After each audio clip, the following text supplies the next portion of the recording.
We've been building towards this for so long now. You think back to the very beginning of the very first episode, and it's Beyond the Wall where the White Walkers are stalking a group of Rangers. So this is the culmination of one of the key storylines in the whole show. And this is for everything. We've been talking for a long time how the Night King's forces have been growing in power, and most of the living have been kind of openly disdainful of the threat, and now there's no choice but to fight it.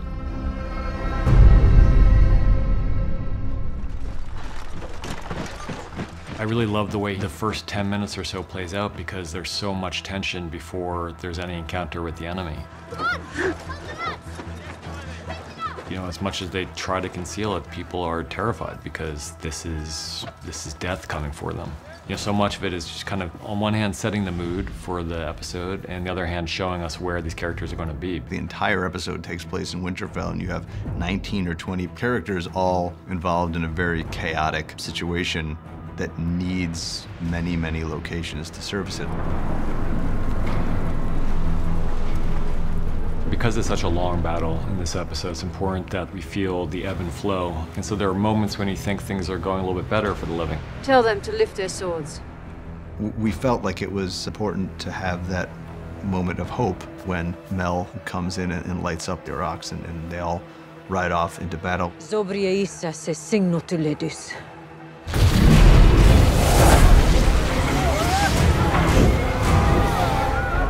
We wanted our characters to feel like maybe this is all going to work out. Maybe things are all going to be okay. We've seen how devastating a Dothraki charge can be just with their regular swords, and now when they're galloping into combat with flaming Aurochs, it's what could possibly stand against that? What they see is just the end of the Dothraki, essentially.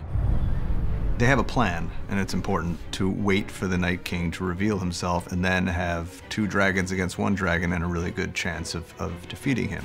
One thing that they couldn't have foreseen was Dany's reaction to seeing the Dothraki decimated. Jon is the person who wants to stick to the plan, but the Dothraki aren't Jon's. They're not loyal to Jon, they're loyal to Dany. And I think that Dany can't bring herself to just watch them die, and so the plan starts to fall apart the second she gets on her dragon, so he does too, and then we take it from there.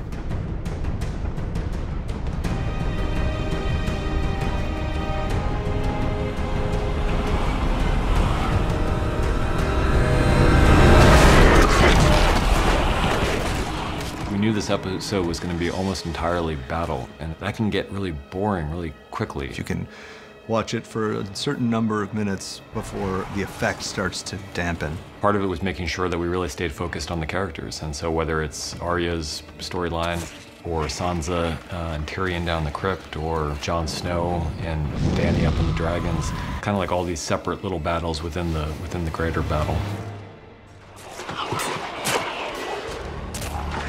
Lyanna Mormont was supposed to be a one-scene character, and then we met Bella Ramsey and we realized that we would not be doing our jobs if we kept her as a one-scene character. My mother wasn't a great beauty or any other kind of beauty. She was a great warrior, though. She died fighting for your brother, Robb.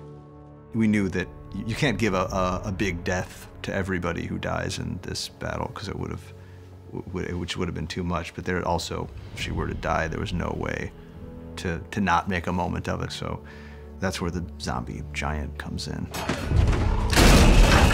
It just did add a whole level of complexity to that moment that I'm sure a lot of people would have been okay with not having there if we had demanded to cut it. But I think they also understood why we needed to give one of the strongest, smaller people in the show a chance to go out taking down one of the strongest, larger things we've ever seen in the show.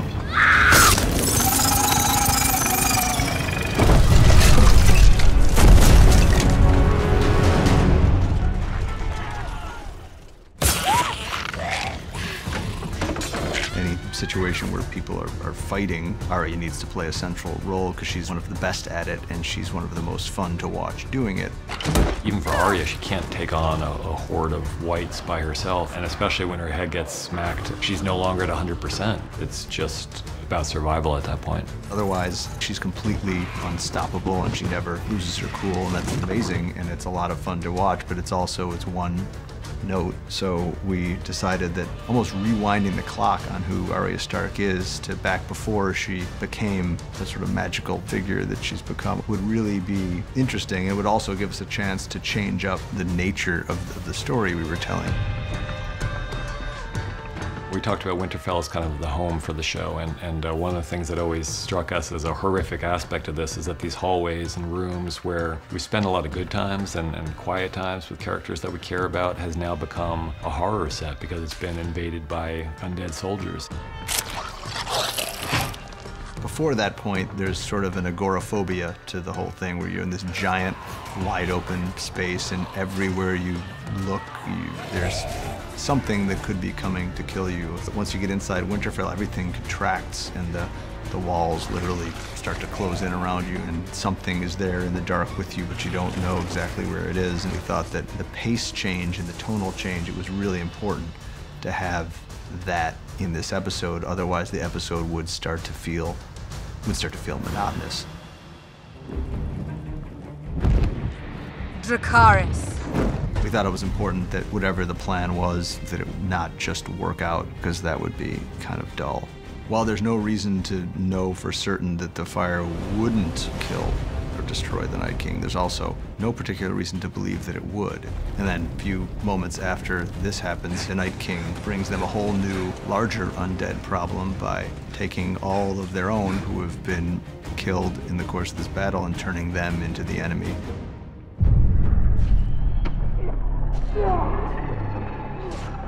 I mean, we talked about various endings for Jorah for a long time, but you think about Jorah, from the very first time we met him, he was with Dany. And from that time, he's been mostly by her side. Part of Jorah's tragedy is that he was in love with a woman who couldn't love him back, but he's accepted that for quite a long time. And at the same time, he was going to fight for her as long as he could and as well as he could. There had never been a moment where she more needed someone to fight to protect her than this moment. And if he could have chosen a way to die, this is how he would have chosen to die. So it was something we thought would be powerful to give him.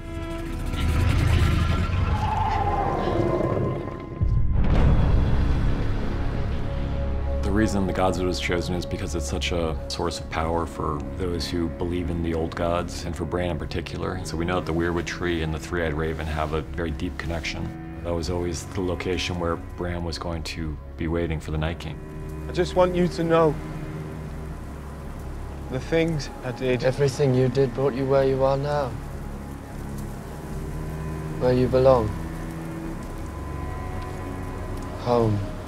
It's not like the show is entirely about people redeeming themselves and then it's all over. But if the canvas is big enough, there are spaces for those redemptive moments. I think what was really important for Theon at the end was hearing that thank you from Bran, because Bran knows what's going to happen. Theon.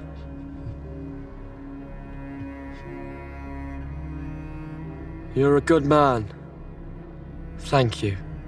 He knows he's dead. He knows he's not going to be able to kill the Night King. But I think what's really heroic about his action is that we're all going to die, and we know we're not going to be able to defeat death at the end. But it's how you face those final moments, and he chooses to run straight at it. And I think he dies in a way that makes us really proud of him and the journey he's gone through.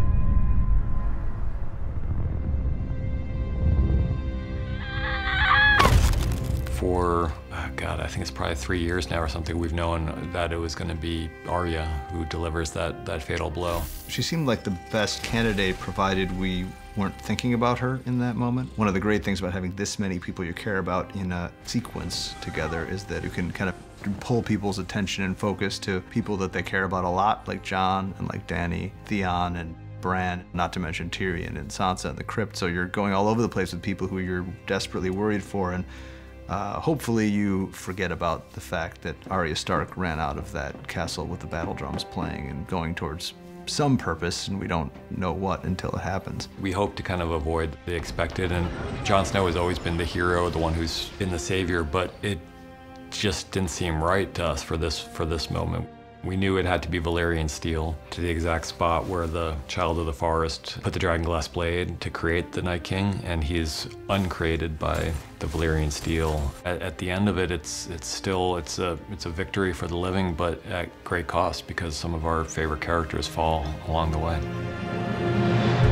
We knew from the beginning, once we handed the outline in, what we were in for. The directors, Miguel Sapochnik, took what we were doing and defined this episode. Miguel did a tremendous amount of heroic, heavy lifting on this front. He knew that if the planning wasn't there, we never would have ended up with the consistent excellence that he delivered. It is to their immense credit that not only that they endured it, but that they did such a great job the whole time they were there. It's a real testament to the entire Belfast crew who gave us something that no amount of money could ever buy.